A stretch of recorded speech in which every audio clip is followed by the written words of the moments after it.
দেখাচ্ছি। দেখেন এটা হচ্ছে ফিরোজা কালার। ফিরোজা কালারটা হচ্ছে জামদানির সব থেকে ট্র্যাডিশনাল কালার। অনেকেই এই কালার পছন্দ করেন। যার যেটা ভালো লাগতেছে আমি বলবো, সাথে সাথে আমি ব্লাউজটাও দেখাবো। আমি ব্লাউজটাও দেখাই দিচ্ছি যে কত লং করে বানানো, যেন আপনার কোনোভাবে গা না দেখা যায়। অনেকেই আছে জামদানি মসলিন পরার আগে চিন্তা করেন যে আমাকে কেমন লাগবে দেখতে। ডেফিনেটলি আপনাকে ভালো লাগবে, কোনোভাবে গা দেখা যাবে না, কারণ প্রতিটা শাড়ির লেন্থ হচ্ছে 22 করে বানানো প্রতিটা ব্লাউজের, এবং নিজস্ব টেইলর দিয়ে দুর্দান্ত করে বানানো। যার যেটা ভালো লাগতেছে সাথে সাথে কনফার্ম করতে হবে, সাথে সাথে স্ক্রিনশট নিয়ে রাখতে হবে, কারণ এগুলা কিন্তু কোনোটাই সেভ করা থাকবে না। সো নিতে হলে স্ক্রিনশট নিয়ে ফার্স্ট নিতে হবে, দেন সেকেন্ডটা দেখতে হবে। প্রথমটাতেই কিন্তু আপনাকে স্ক্রিনশট নিয়ে রাখতে হবে। দেখেন দুর্দান্ত রকমের সুন্দর, ওয়াও টাইপের সুন্দর। Thank you, thank you, thank you.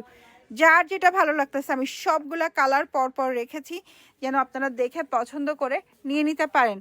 দেখেন একটা একটার থেকে সুন্দর।